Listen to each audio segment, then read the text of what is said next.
Sayyidil anam wassalatu wassalamu ala khairil anam nabiyina wa syafi'ina wa karimina wa dhukhrina wa maulana Muhammad alladzi ballagar risalah wa adal amanah wa nasahal ummah wa ala alihi wa ashabihi ulil kiram.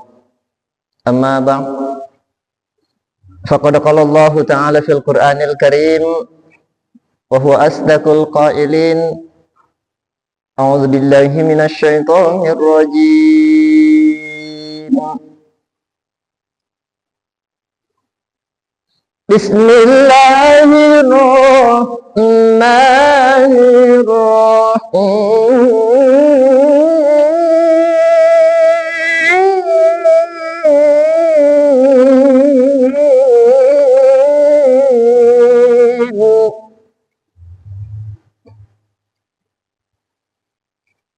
Laqad khalaqnal insana fi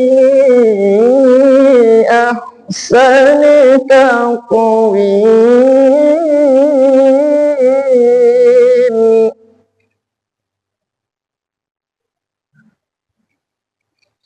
Thumma radadnahu asfala safilin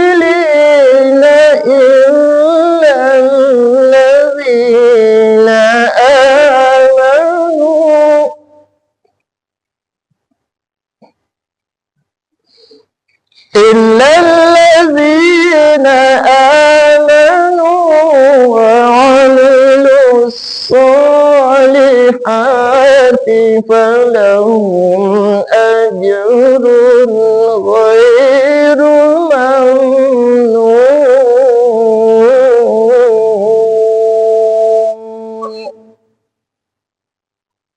Sadaqallahul azim. Wa qala aidan, bismillahirrahmanirrahim, inna a'tainakal kautsar fasalli li rabbika wanhar inna syani'aka huwal abtar. Sadaqallahul azim. Hadirin kaum muslimin dan muslimat jamaah subuh rahimakumullah. Mengawali pertemuan kita subuh hari ini, mari kita memuji Allah. Alhamdulillahirabbil alamin. Karena nikmat yang paling tidak bisa kita pungkiri dan patut kita syukuri adalah sehat dan juga dibarengi dengan iman. Sehat subuh hari ini bisa hadir ke masjid.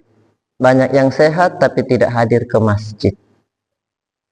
Oleh karena itu, tidak ada yang bisa dipuji selain Allah Subhanahu wa ta'ala. Yang kedua, kita memuji Allah karena begitu mengistimewakan kita sebagai manusia yang disebutkan dalam surah At-Tin ayat 4. Laqad khalaqnal insana fi ahsani taqwim. Allah itu ngangkat kita begitu tingginya, menginformasikan tentang kita begitu hebatnya, diciptakan dengan sebaik-baik bentuk. Tapi kita ingat di ayat kelimanya luar biasa, langsung dibuat kita nyungsep. Tsumma radadnahu asfala safilin. Kemudian kami jadikan manusia itu di tempat yang serendah-rendahnya. Asfal itu bahasa Quran. Asfal itu dari mana? Dari proses hasil diambil pertalitnya, diambil pertamax turbonya, diambil bagus-bagusnya, sisanya jadi aspal. Aspal itu hitam, letaknya di bawah, makanya tidak ada aspal di ketinggian, ditaruh di atas, kemudian kita di bawahnya, kecuali kalau jalan tol di atas jembatan layang.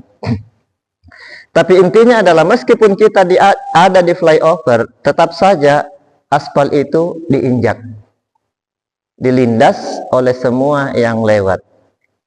Sebuah renungan yang luar biasa bahwa Allah ciptakan kita itu istimewa, tapi kalau kita tidak memfungsikan kemanusiaan kita, tidak memaknai kemanusiaan kita, maka Allah taruh kita di tempat yang diinjak-injak, di tempat yang dilindas, yang bentuknya hitam tak bermakna.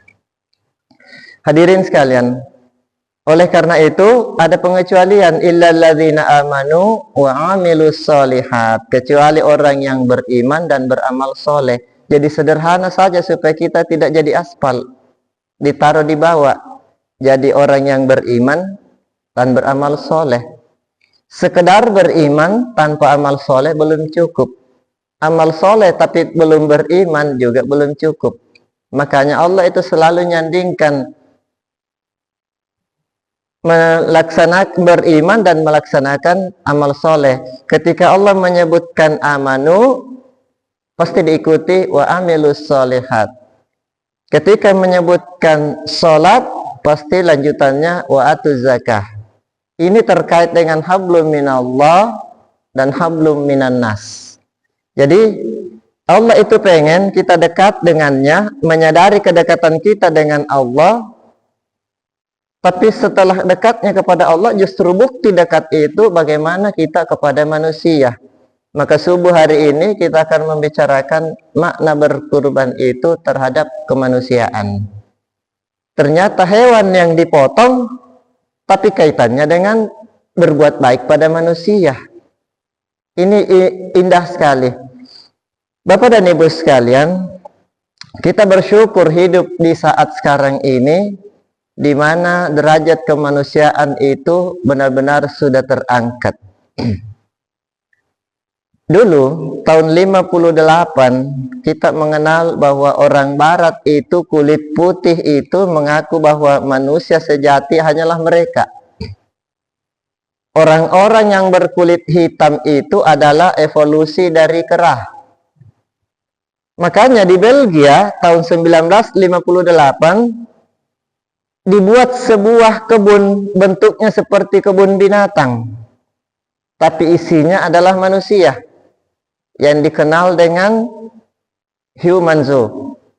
Jadi isinya adalah kumpulan kulit hitam, dan itu ditonton seperti layaknya binatang, hanya dikasih makan pada waktu-waktu tertentu, kemudian di dalam tempat yang tidak bisa dia lolos untuk menjadi tontonan para pengunjung yang khususnya berkulit putih, karena menganggap bahwa manusia sejati itu adalah kulit putih.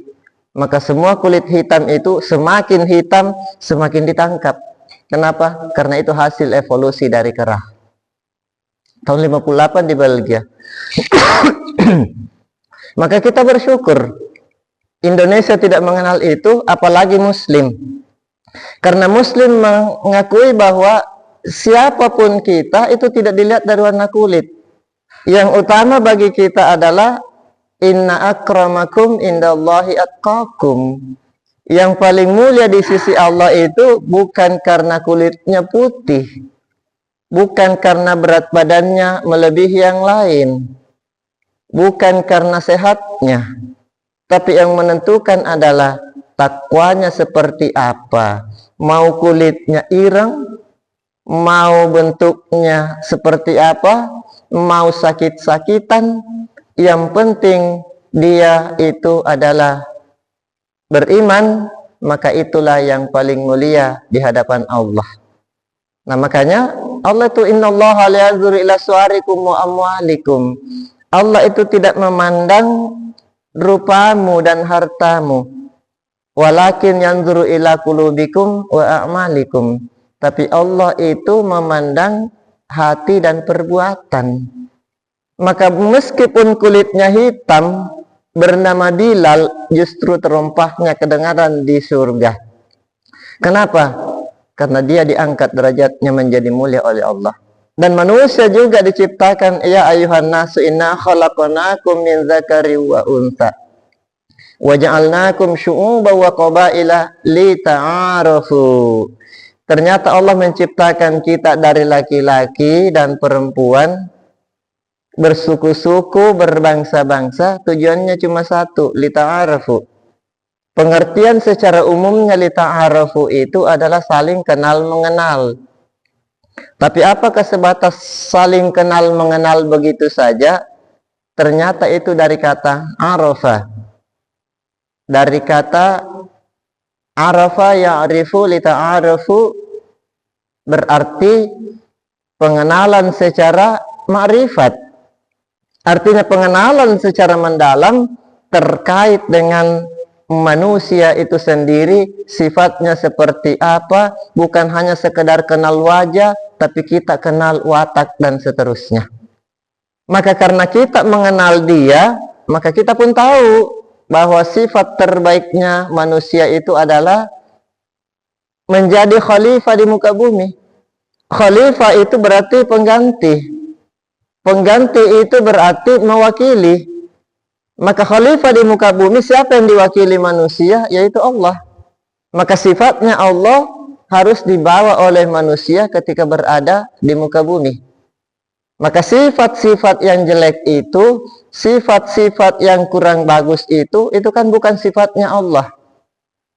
Makanya sifat yang bagus itu harus kita angkat, sifat yang jelek harus kita buang. Itulah makna, makanya kenapa kita berkurban dalam rangka untuk menyembelih. Hewan yang kita kurbankan itu di luar. Hewan kita sembelih itu pastikan putus urat lehernya. Artinya apa? Bahwa ketika kita menyembelih, pastikan itu putus. Maka hewan yang ada di dalam tubuh kita, di dalam diri kita ini sembelih. Kalau itu sesuatu yang jelek, sifat kebinatangan yang ada pada diri manusia yang seperti sapi, mangan bae, yang seperti kambing, tukang pembangkang. Kambing itu kan sifatnya paling pembangkang. Ketika dia ditarik, pasang kuda-kuda. Ketika dibiarkan, larinya kemana-mana. Maka kalau di Makassar dulu, kambing itu dikasih gantungan di lehernya yang bentuknya malang, sehingga tidak gampang masuk ke kebun orang. Begitu mau masuk, terhalang oleh palang yang ada di lehernya. Kenapa? Saking bandelnya. Keluar masuk ke kebunnya orang, kalau nggak dikasih palang, pagar orang pun akan ditabrak. Manusia yang punya sifat seperti kambing, gampang masuk kepada hak orang, tidak peduli dengan hak orang lain, yang dia pikirkan adalah perutnya kenyang. Nah, inilah yang disebut dengan orang bersifat binatang. Makanya walaqad dzara'na li jahannam katsiran minal jinni wal ins lahum qulubun la yafqahuna biha wa lahum adhanun la walahum a'yunun la yubsiruna biha wa lahum adhanun la yasma'una biha ulaika kal an'am. Sungguh diisi neraka jahanam itu dari golongan jin dan manusia. Kenapa mereka diisi dari golongan jin dan manusia? Lahum qulubul la yafqahuna biha. Dikasih hati tapi tidak digunakan dengan baik. Walahum a'yunun la yubsiruna biha. Dikasih penglihatan tidak digunakan dengan baik. Walahum adhanun la yasma'una biha. Dikasih pendengaran juga tidak dilakukan dengan baik. Makanya di surah Al-Isra disebutkan inna sam'a wal basara wal fuada kullu ulaika kana anhu mas'ula. Sesungguhnya penglihatan, inna sam'a pendengaran, al absara penglihatan, al afidah akal dimintai pertanggungjawabannya. Kenapa cuma 3 yang disebutkan Allah? Karena ketika kita lahir modalnya yang diberikan Allah juga 3. An-Nahl ayat 78 Allah menyebutkan Bismillahirrahmanirrahim. Wallahu akhrajakum min butuni ummahatikum la ta'lamuna syai'a wa ja'ala lakumus sam'a wal absara wal af'idah la'allakum tashkurun. Sungguh telah kami, wallahu akhrajakum min butuni ummahatikum, Allah telah mengeluarkan manusia dari perut ibunya. La ta'lamuna syai'a, tidak berilmu, tidak mengetahui apa-apa, tidak ada pengetahuan sedikit pun. Wa ja'ala lakumus sam'a, kemudian Allah berikan padanya as-sam'a, pendengaran, al-absara, penglihatan, al-afidah, akal, la'allakum tashkurun. Mudah-mudahan mereka bersyukur. Karena Allah ngasih kita modal cuma 3, maka yang dipertanyakan juga cuma 3. Innas sam'a wal basara wal fuada kullu ulaika kana anhu mas'ula. Karena Allah ngasih kita modal, maka yang diminta pertanggungjawabannya sesuai dengan modal yang diberikan. Itulah hebatnya Allah. Dan urutannya juga, Allah itu hebat. Makanya ini sering saya sampaikan ke ibu-ibu, kalau pengen lahiran, kalau masih ada keluarga yang mau lahiran, sudah hamil tua, sudah bulannya, rajin-rajin dielus perut, khususnya para suami, elus perut istrinya, bacakan surat An-Nahl 78, wallahu akhrajakum min butuni ummahatikum la ta'lamuna syai'a, dan seterusnya. Ini ayat lahiran yang luar biasa. Allah yang mengeluarkan mengeluarkan si bayi dari perut ibunya. Insya Allah persalinannya normal. Kenapa banyak kita kalah oleh binatang? Kucing kalau lahiran itu bisa 4, 5, 6. Tapi kucing belum pernah ada yang disesar. Boro-boro disesar, dapat jahitan juga enggak. Karena ketika lahiran, suaminya tidak bertanggung jawab. Lahiran sendirian, ngeong-ngeong sendirian kemana-mana, nyari posisi. Tapi kenapa dia lahirannya semuanya normal? Pak dokter, belum pernah ada ya kucing yang disesar ya. Kenapa mereka ini hebat? Kenapa binatang hebat? Karena mereka tasbihnya kepada Allah luar biasa. Yusabbihu lahu man fis samawati wal ard. Semua di langit dan di bumi itu bertasbih kepada Allah. Kenapa manusia itu ada yang disesar? Karena sebelum lahiran sudah takut duluan. Sebelum lahiran, waktu masih hamil, kondisi tensinya masih normal. Tapi begitu jelang lahiran langsung meninggi. Kenapa? Stres. Takut duluan. Ini gimana nanti lahirannya? Gimana nih? Gimana? Itu menunjukkan bahwa kita tidak yakin. Akhrajakum min butuni ummahatikum. Tapi kalau semuanya diserahkan kepada Allah, pasrah sepasrah-pasrahnya, alhamdulillah. Maka sering saya menyontohkan, alhamdulillah, istri saya lahiran sudah kepala 4, anaknya 4,5 kilogram. Orang-orang menganjurkan bagusnya sesar karena usia sudah tidak mendukung. Tapi saya yakin akhrajakum min butuni ummahatikum. Alhamdulillah lahirnya normal. Padahal usia sudah tidak mendukung banget. Nah, Bapak dan Ibu sekalian, apa kuncinya? Yakin. Apapun yang kita lakukan kalau tidak yakin, itu enggak akan jadi. Makanya kan orang tua di Makassar itu kalau menuntut ilmu tidak banyak kata-kata. Ketika mereka yang mau kebalik cukup mencari 1 huruf di dalam Al-Quran. Ternyata luar biasa. Ada 1 huruf di dalam Al-Quran yang konon katanya tidak ada yang membunuhnya. Itulah yang mereka pakai. Makanya ada 1 huruf dalam Al-Quran, tak pernah ada huruf yang membunuhnya. Makanya dia hidup terus. Itulah yang digunakan. Artinya apa? Kembali kepada Al-Quran dengan keyakinan. Tapi kuncinya bukan karena hurufnya, yakinnya kepada Allah. Kita takut setan, tapi sambil baca ayat kursi, sambil merinding lari. Iya, bukan setannya lari, tapi justru ngejar kita. Kenapa? Karena nggak yakin. Jadi yang mengusir setannya bukan ayat kursinya, tapi yakinnya kita. Apapun yang kita baca ayat Al-Quran, kalau yakin kepada Allah, insya Allah jadi. Hadirin kaum muslimin dan muslimat yang masuk, rahimakumullah. Kita kembali.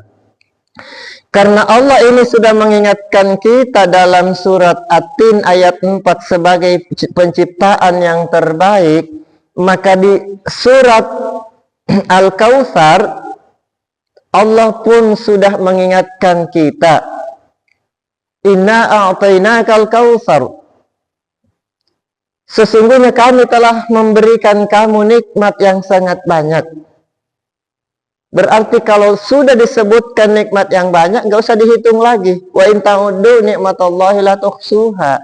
Tidak akan mungkin kita bisa menghitungnya. Setiap harinya berapa napas kita masuk, berapa keluar. Setiap harinya berapa kali Allah memberi kesempatan kepada kita untuk nyaman karena adanya di dalam perut yang kita keluarkan. Karena nyaman itu bukan hanya karena kita mendapatkan apa yang akan masuk ke dalam mulut, tapi nyaman yang paling utama adalah bisa mengeluarkan apa yang ada di dalam perut. Seharian kita nggak kencing, Pak, itu nyiksa. Senyaman apapun makanan di depan kita, kalau kita kebelet, nggak ada yang nyaman. Bangun tengah malam karena kebelet, itu bisa menyiksa.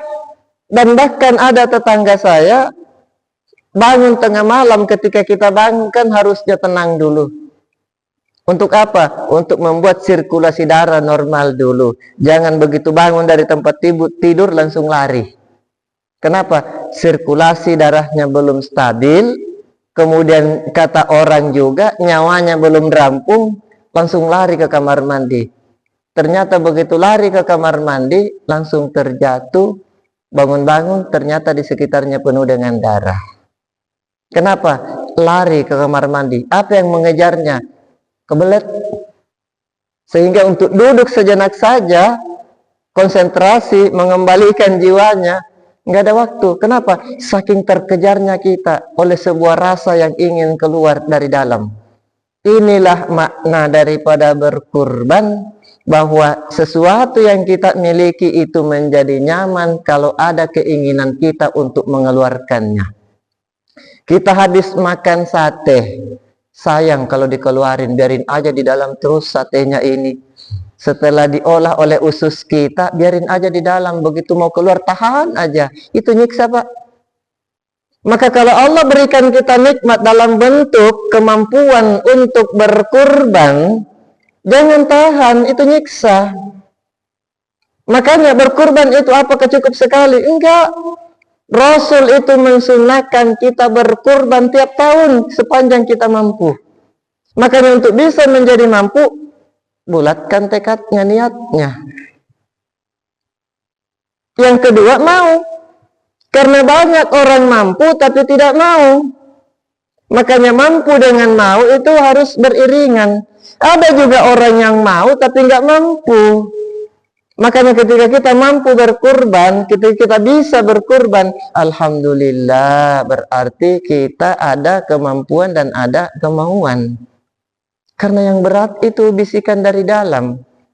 Makanya yang pertama kali berkurban itu, pertama kali disembeli itu bukan sapi atau kambingnya, tapi sembeli dulu yang ada di dalam diri kita yang menahan-nahan untuk tidak mau melakukan pengorbanan. Inilah yang sering saya sebut bahwa jangan sampai kita ini mau berkurban, tapi sebetulnya kita yang jadi korban. Kenapa? Karena di dalam diri kita itu terus tersimpan sifat kebinatangan. Kita sudah memotong kambing, tapi di dalam hati kita masih ada sifat jelek ke orang lain. Makanya hikmah dari kurban itu adalah sebetulnya untuk membangun kemanusiaan. Kemanusiaan apa yang kita bangun? Menyadari yang pertama, laqad khalaqnal insana fi ahsani taqwim. Kita ini manusia terbaik. Kalau manusia terbaik itu enggak pelit. Kalau manusia terbaik itu, ciptaan terbaik itu enggak kikir. Maka ciptaan terbaik itu ya seperti Allah yang terbaik itu, Ar-Rahman, Ar-Rahim. Maka kalau ada kemampuan untuk menyembelih hewan kurban, lakukan. Tapi sebelum itu, sembelih dulu egonya di dalam. Karena sangat banyak orang yang punya kemampuan, tapi kemauannya tidak ada. Karena kenapa? kemauannya itu ditahan oleh fikirnya. Makanya musuh terbesar yang pertama kita harus sembelih adalah pikiran kita. Karena ini penentu loh. Kita mau berkurban, mempunyai sapi, tapi kita larahkan ke pikiran, itu bisa jadi kambing. Kenapa? Kalau sudah kepikiran itu sudah berhitung. Ya Allah, sapi 30 juta, 20 juta. Kalau kambing kan cuma 3 juta. Ya lumayan, 27 juta bisa tersisihkan. Itu pikiran kita. Kenapa? Karena yang kita pikirkan adalah uang kita tidak terlalu banyak, berkurang. Tapi kalau pikiran tidak dilibatkan dalam hal hitung-hitungan dalam hal ini, insya Allah yang semakin besar dan semakin banyak manfaatnya dan hasilnya, dagingnya lebih banyak, itu pasti jauh lebih manfaat kepada orang lain. Nah, hadirin sekalian, di dalam diri kita inilah sebetulnya yang harus disembelih dulu pertama kali. Lan tanalul birra hatta tunfiqu mimma tuhibbun. Kita itu belum disebut orang yang mendekat kepada Allah, menyadari dekat kita kepada Allah sebelum menginfakkan apa yang paling kita cintai. Makanya kurban itu adalah binatang yang terbaik, yang tidak cacat, yang tidak kurus, yang bersih. Kenapa? Karena itulah bentuk daripada hati kita sebetulnya. Kalau kita nyari yang jelek, yang kurus, itu menunjukkan bahwa hati kita juga sebetulnya masih kurus dari iman. Makanya dibutuhkan yang gemuk. Kenapa? Nilai manfaatnya untuk orang lain pasti akan lebih enak kalau yang dagingnya banyak ketimbang tulangnya yang banyak. Iya, kalau tulang kan bisa buat sop kondro kalau di Makassar. Tapi kalau sop kondro kan nikmat di kuahnya. Kenapa? Dagingnya dikit. Apalagi kalau yang netelnya itu rada-rada, dihabisin semua dagingnya, benar-benar tulang yang disisakan. Makanya salah satu kebijaksanaan bisa dilihat dari yang netel. Kalau urusan nyampe ke tulang, jangan terlalu dihabisin. Kasihan yang kebagian daging, karena tidak akan mungkin nyaman kalau cuma menghisap-hisap tulangnya saja. Kan pengen ada daging yang ikut di situ. Sum-sumnya dikeluarin, dikasih dagingnya, ya mau makan apa? Makanya dari mulai motong sampai untuk ditetel itu harus benar-benar sisi kemanusiaannya ada. Maka kenapa kita diajar untuk nyembelih yang benar? Yang pertama, rasa kasih sayang harus ada. Meskipun yang disembelih itu hewan, tapi Rasul mensunahkan kita menajamkan pisau. Kenapa? Supaya binatang yang kita sembelih ini tidak tersiksa. Artinya apa? Kita harus menajamkan hati kita kepada orang untuk paham tentang dia. Jangan sampai kita ini tidak paham tentang ketajaman hati kita kurang. Hati kita begitu tumpul ke orang sehingga tidak berpikir bahwa yang saya harus kasih itu harus banyak dagingnya, bukan sekedar banyak timbangannya. Sebab kalau banyak timbangannya tapi isinya daging, isinya tulang, itu berarti hati kita belum tajam. Sehingga yang disembelih itu merasakan sakit, yang dikasih itu terasa kecewanya. Ya Allah, sudah senang-senang berat banget dapat 1,5 kilo, tapi ternyata 1 kilonya isinya tulang. Nah, ini penyembelihan. Bapak dan Ibu sekalian, dan ternyata rahasia motong itu, bagaimana kondisi yang dipotongnya, ya kembali kepada yang motongnya. Makanya kan ada pelatihan juleha, juru sembelih halal, itu dalam rangka untuk betul-betul pemotongannya benar. Sebab ilmu orang tua kita yang biasanya tidak didapatkan di bangku kuliah, di bangku sekolah. Kenapa daging itu cepat bau? Itu pasti persoalan dari yang motongnya. Semua hasil daging itu dari yang motongnya, maka jagal itu tidak sembarangan. Bukan sekedar bismillah. Apakah bismillah yang menghalalkan itu? Bukan. Sikap kita terhadap bismillah itu dan apa yang di bismillah itu kuncinya ketika memotong. Makanya saya bertanya ke mahasiswa, Apakah yang menghalalkan makanan itu karena bismillahnya? Menghalalkan hewan kurban, hewan yang disembelih itu karena bismillahnya? Katanya iya Pak, kalau tidak dibaca bismillah tidak halal. Berarti apakah semua yang dibaca bismillah itu halal? Ternyata enggak. Kita enggeret babi kemudian baca bismillah sembelih, halal enggak? Kan enggak. Berarti bismillah itu ngikutin dari fisiknya apa yang kita sembelih. Malam lebaran gak punya korban, nyolong kambing orang, bismillahirrahmanirrahim, halal enggak? Kan itu persoalannya. Jadi sebetulnya halal tidaknya itu adalah apa yang melekat di bismillah itu, bukan sekedar bismillahnya. Makanya wa ma uhilla li ghairillahi bihi, itu maknanya bahwa semua yang terkait dengan bismillah itu halal apabila sesuai jenisnya juga adalah sesuatu yang halal, didapatkannya juga dengan sesuatu yang halal. Karena innallaha thayyibun la yuqbalu illa thayyiban. Allah itu maha suci, Allah itu maha bersih, tidak akan menerima kalau sesuatu yang tidak suci. Makanya benar-benar yang namanya hewan kurban itu. Makanya untuk yang jagal mohon diperhatikan, ini tidak sembarangan loh. Ketika kita motong, kan ada rahasianya. Kambing, sepengus apapun kambing, kalau yang motongnya benar, insya Allah nggak bau Pak.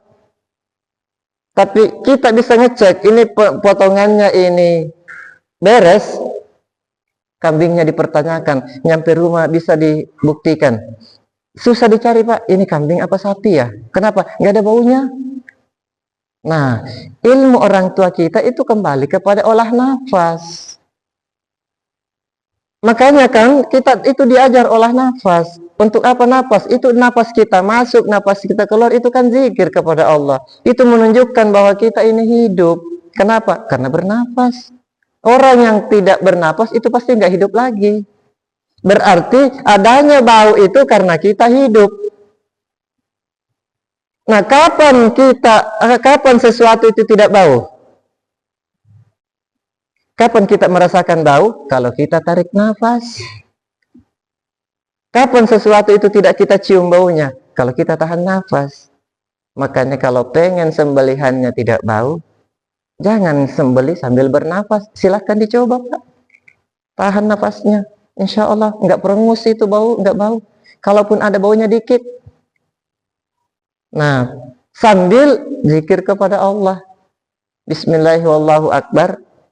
Kalau misalnya potongan kurban, Bismillahirrahmanirrahim. Allahumma minni wa minka.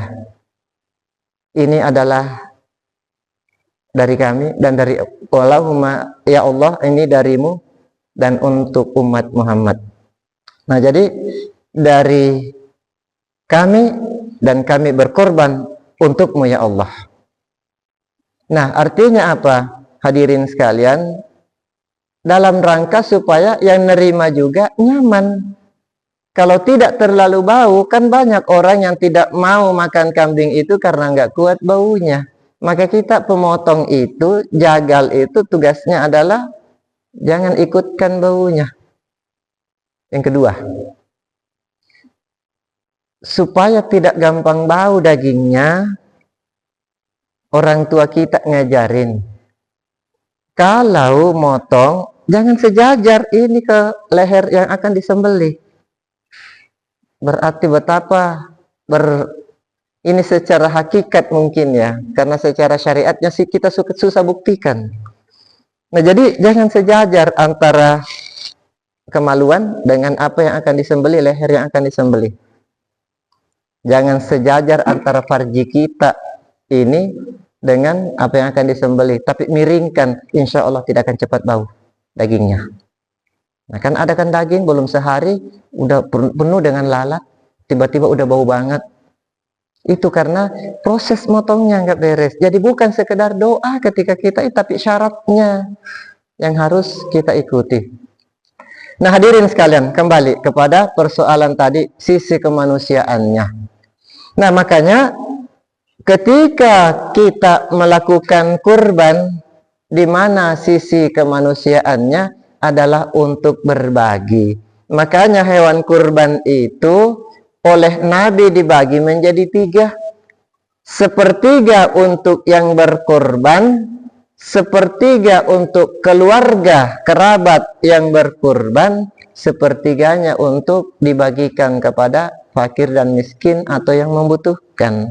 Maka orang yang berkorban boleh memakan, tapi jangan ngambil melebihi sepertiga. Maka kalau misalnya berkorbannya ini sapi ber-7, maka dari jumlah daging itu ditimbang berapa keseluruhannya, bagi 3, hanya itu yang boleh dimakan, ber-7 itu dibagi. Nah, jangan melebihi, saya pengen ininya, saya pengen ininya, sehingga melebihi dari kadarnya. Bapak dan Ibu sekalian, oleh karena itu kenapa kita harus banyak-banyak dan berkorban untuk binatang itu cuma di hari raya Idul Adha, tapi berkorban untuk diri kita itu di setiap saat. Ini yang paling utama, karena untuk nyampe kepada hari raya Idul Kurban itu kita melewati hari bulan. Nah, untuk menuju kepada hari H pemotongan itu, ya berarti kita harus mulai mengorbankan sifat-sifat ego dan seterusnya yang ada di dalam diri kita. Makanya waja'alnakum ummatan wasaton, yang terbaik itu, makanya kata Allah, kami jadikan kamu itu menjadi ummatan wasaton. Ummatan wasaton itu adalah orang yang sudah bening hatinya, bening pikirannya. Wasaton itu kan seperti wasit. Di permainan sepak bola misalnya, kita harus belajar kepada wasit. Wasit itu tidak memihak. Artinya apa? Pikirannya sudah netral, tidak memandang lagi ini siapa, yang penting dia melakukan tugas kebaikan. Cuma jeleknya wasit itu kesana kemari lari hanya untuk mencari kesalahan orang lain. Tapi bagusnya adalah dia tidak pernah merusak stadion karena ada yang kalah. Yang bisa membuat rusuh di stadion itu siapa? Penonton. Kenapa penonton? Karena penonton itu tidak netral. Kalau wasit kan netral, wasaton, makanya disebut wasit. Karena dia netral, nggak mendukung sana sini, makanya wasit yang paling dibenci itu adalah ketika dia tidak netral. Artinya dalam hidup itu kita jangan memilah-milah lagi. Panggilan haji itu kan bukan kepada orang beriman. Walillahi 'alan nasi hijjul bait. An-nas yang dipanggil. Artinya apa? Ketika orang melakukan haji, ibadah haji, itu dalam rangka untuk menyadari kemanusiaan. Kan bukan walillahi 'alal mu'minin hijjul bait, tapi walillahi 'alan nasi hijjul bait. Berarti panggilan haji itu untuk menyadari hakikat kemanusiaan yang ada pada dirinya, sehingga ketika sudah kembali dari tanah suci, insya Allah sisi kemanusiaannya itu semakin muncul. Alan nas. Makanya karena dia alan nas, sisi kemanusiaannya itu harus ditonjolkan. Maka ketika memandang manusia dalam kehidupannya itu tidak membeda-bedakan lagi. Kalau dia mau berbuat baik, tidak memandang karena ini golongannya, ini bukan golongannya, sehingga tidak berbuat baik. Enggak begitu lagi. Makanya sisi kemanusiaan itu adalah ketika kita mempunyai sesuatu dan ada orang yang perlu ditolong, meskipun itu tidak senegara dengan kita, meskipun itu beda agama dengan kita, tidak akan pernah membeda-bedakan lagi. Itulah alan nas. Wasit begitu. Penonton kenapa ricu? Karena memihak. Sebagus apapun permainan lawan, kita tidak pernah tepuk tangan. Kenapa? Justru kita kecewa dan marah. Kenapa? Karena yang kita dukung itu kalah. Kita berorganisasi itu harus seperti wasit. Jangan karena ini bukan organisasi saya, sehingga kalau fatwanya begini, ini nggak cocok nih, nggak beres nih. Jangan, harus seperti wasit. Oh, dia seperti ini, melakukan ini. Oh ini pandangannya, bagus ini. Semuanya kita harus tepuk tangan. Makanya di negara-negara yang sudah maju, itu tidak akan menghancurkan stadionnya. Kenapa? Kalau ada yang didukungnya, tapi ada permainan lawan yang bagus, dia tetap aplaus, luar biasa. Meskipun yang didukungnya kalah, tapi tetap memberikan penghargaan kepada yang tidak didukungnya. Itulah ummatan wasaton. Ummatan wasaton itu bukan sekedar umat pertengahan, tapi umat yang netral dalam berpikir, karena dia berpikir dari sisi kemanusiaan. Kita biasanya kalau nonton bola, karena tidak pernah wasaton, sehingga kalau yang dibelanya itu kalah, ya lempar botol, nyalain kembang api sampai satu stadion itu penuh dengan asap. Kenapa kita nggak wasaton? Beda organisasi, wah ini nggak beres. Nah, padahal organisasi itu hanyalah kendaraan yang sama-sama kita naiki untuk sebuah tujuan yang satu. Bapak mau ke Gunung Sari, ya ada yang naik Avanza, ada yang naik Xenia, ada yang naik Dras, ada yang naik macam-macam. Silakan, yang penting tujuannya arahnya benar. Meskipun naik Pajero, tapi arahnya menuju ke barat, terus ke Palimanan, nggak akan mungkin ketemu dengan Grage, nggak ketemu Gunung Sari. Makanya yang kita lakukan adalah arahnya benar, jangan salahkan tumpangan orang lain. Yang penting dalam hidup itu adalah menjadi ummatan wasaton. Untuk menjadi ummatan wasaton, kita harus belajar dari korek api. Nah ini terakhir barangkali ya. Bapak Ibu, korek api itu adalah alat untuk membakar. Untuk menjadi orang yang berkurban dengan baik, belajar dari korek api untuk membentuk diri kita. Korek api yang dari kayu itu Pak, kepalanya itu sama dengan kepala kita. Ada badannya, yang tidak ada itu cuma tangan dan kakinya. Kapan korek bisa menyala? Kalau kepalanya kering dan dapat gesekan. Nah, artinya apa? Kita itu kadang seperti korek api. Kalau kepala kita kering dari pikiran positif, hati kita kering dari iman, itu sedikit digesek saja udah kebakar. Orang lain ngomong begini tersinggungan, korek api. Orang lain melakukan ini, dia yang tersinggung, merasa disindir, ya korek api. Kapan korek tidak menyala? Kalau kepalanya basah. Makanya kuncinya untuk tidak gampang terbakar, ya basahin kepalanya. Kepala kita harus diisi dengan ilmu agama. Kepala harus basah oleh air wudhu. Makanya orang yang rajin sholat, rajin zikir, rajin ibadah, insya Allah itu lebih tenang ketimbang orang yang sampai subuh jam 8 masih turu baik. Orang yang bangun cepat itu pasti tenang Pak. Makanya kenapa Rasul menyebutkan nam mubakkiran wanfat mubakkiran tas'at lakal hayah. Kalau pengen hidupmu bahagia, tidur segera dan bangun segera. Rasul tidak nyuruh kita bangunlah telat supaya panjang tidurmu. Enggak. Tapi tidur segera, bangun segera. Kenapa? Orang yang tidurnya cepat, insya Allah untuk bangunnya itu gampang. Dan ke orang yang bangun tahajud, lanjut 2 rakaat sebelum subuh, lanjut sholat subuh di masjid lagi, insya Allah itu pasti hatinya tenang. Maka dia menjadi korek yang kepalanya basah. Mau digesek apapun tidak akan nyala. Tapi kalau kering, sedikit aja klep, udah nyala. Dan kalau sudah nyala dan dibiarkan, apakah korek itu cuma membakar kepalanya? Enggak. Badan-badannya sampai hancur, menghitam, gosong. Kalau pikiran kita dibiarkan saja terus gampang tersinggungan, gampang emosian, itu bukan hanya sakit di kepalanya, seluruh tubuh akan menjadi sakit. Maka Pak, hati-hati. Orang yang gampang emosian itu akan memperkeruh dan memperlambat edaran darah. Makanya orang yang emosian itu napasnya pasti ngos-ngosan. Orang yang emosi itu enggak normal keluar masuk nafasnya tuh. Berarti hidupnya tidak normal. Hidup normal itu kan tarik nafas tenang, keluarin tenang, nyaman sekali.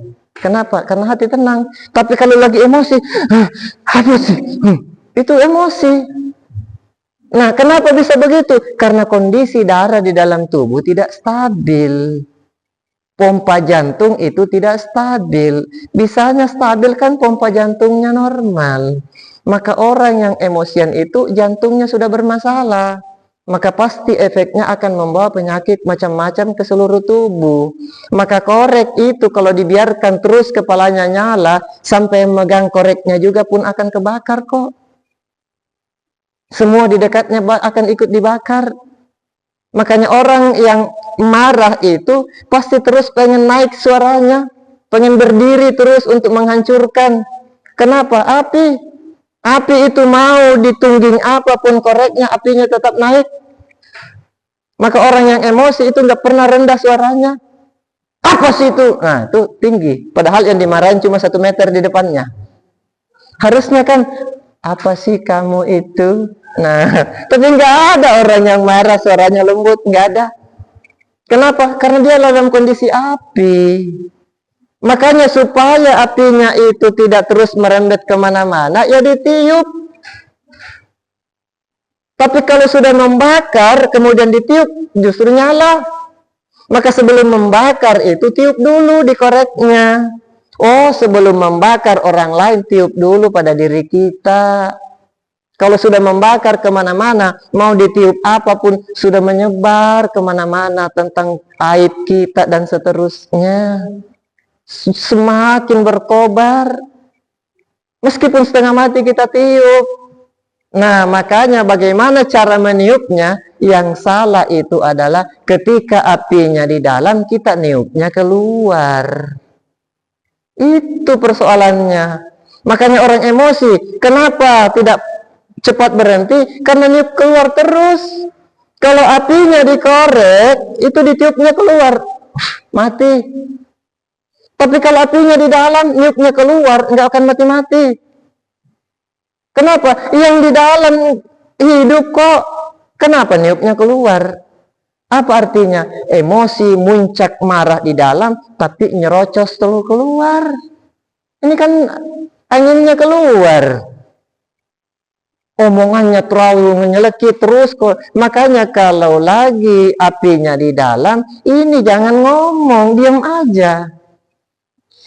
Ibu-ibu yang lagi marah, ya suaminya jangan ikut ngomong, diam aja. Kapan ikut ngomong itu tambah parah, karena niup. Tapi kalau diam, bagaimana caranya? Kalau apinya di dalam, maka tiupnya ke dalam. Bagaimana caranya? Tarik nafas, tenangkan, tahan, insya Allah, zikir kepada Allah, marahnya itu reda, Pak. Tapi kalau diturutkan ngomong terus, pokoknya semua yang apa-apa pun diungkit, tidak berhenti ngomong, ngoceh terus, tidak berhenti marahnya itu. Semua dikeluarkan, penghinaan dikeluarkan, itu berarti niupnya keluar. Di dalam ini tambah berkobar. Makanya itulah pentingnya olah nafas. Bukan hanya olahraga. Dalam olahraga pun kan kita, di akhir olahraga biasanya kita dibuat relaksasi. Tarik nafas, hembuskan lagi. Itu artinya apa? Buat ketenangan. Tarik nafas ke dalam arti meniup. Makanya ala bidzikrillahi tatmainnul qulub. Dengan zikir kepada Allah, hati akan tenang. Berarti kalau pengen tenang, tiupnya ke dalam, tarik nafasnya, istighfar kepada Allah, duduk yang tenang, insya Allah emosinya akan reda. Itu korek. Makanya kalau korek sudah terbakar, itu pasti hasilnya gosong. Dan korek yang sudah terbakar enggak akan mungkin dimasukin ke wadahnya lagi. Artinya apa? Orang yang pemarah itu pasti gosong. Apa makna gosong? Enggak nyaman dilihat. Secantik apapun tampilannya, seganteng apapun tampilannya, tapi dia emosian, itu nggak nyaman dilihat, Pak. Kenapa? Udah gosong. Mau dibedakin 5 cm supaya kelihatan kinclong dan glowing, mau pakai skincare apapun, tapi orang emosian, gadis pemarah, itu nggak nyaman ngelihatnya. Dikit-dikit nyelekit, setiap ngomong selalu nyakitin, itu nggak nyaman dilihat. Kenapa? Udah gosong. Nah, makanya hikmah kita berkurban ini adalah sebelum binatang itu disembeli, sembeli dulu sifat kebinatangan pada diri kita. Insya Allah sisi kemanusiaannya akan keluar. Laqad khalaqnal insana fi ahsani taqwim. Kalau orang beriman dan beramal soleh yang berkurban, insya Allah nyaman, pembagiannya juga nyaman, hatinya juga tulus, tidak pernah mengungkit-ungkit dan tidak pernah berhitung-hitungan dan seterusnya, nyaman. Nah, makanya insya Allah kita sudah bisa berkurban, kita sudah mampu menyembelih di dalam hati, maka pasti kehidupan dalam keseharian akan terus nyaman. Kita berdoa kepada Allah, semoga apa yang kita niatkan untuk terus berkorban, kalau belum mampu berkorban dengan binatang ternak berupa sapi ataupun kambing, minimal adalah emosi kita yang gampang meluap kepada istri, emosi kita yang gampang meluap kepada anak-anak, emosi yang gampang meluap kepada pembantu, emosi yang gampang meluap kepada tetangga, itu dulu yang disembelih. Sebab tidak ada artinya sembelihan binatang kalau setelah hari raya Idul Adha, setelah hari-hari tasyrik, kita memotong hewan kurban, tapi tidak ada perubahan ke tetangga, tidak ada perubahan di dalam keluarga, tidak ada perubahan sifat baik kita, berarti kita cuma motong di luar, tapi tidak menyembelih yang di dalamnya. Kita masih api yang tidak pernah padam. Maka harapan kita adalah motong di dalam, insya Allah motong keluar, hasilnya adalah selamat menikmati. Uhilla lakum. Oke. Baik Bapak dan Ibu sekalian, kayaknya sudah ada hidangannya. Biasanya kata Profesor Dr. Sarlito bahwa orang Indonesia itu kalau sudah ada hidangan, maka apapun yang tersampaikan itu sudah tidak konsen lagi. Karena konon beliau mengatakan bahwa pemikiran bangsa Indonesia itu baru nyampe di perut. Jadi kalau sudah ada urusan perut di dekat kita, udah pembicaraan berhenti dulu. Kenapa? Kita konsennya akan beralih. Terima kasih dan mohon maaf apa yang sempat saya sampaikan. Bila mana ada tutur kata yang kurang berkenan, nasrun minallah wa fathun qarib. Wa basyiril mu'minin. Wassalamualaikum warahmatullahi wabarakatuh.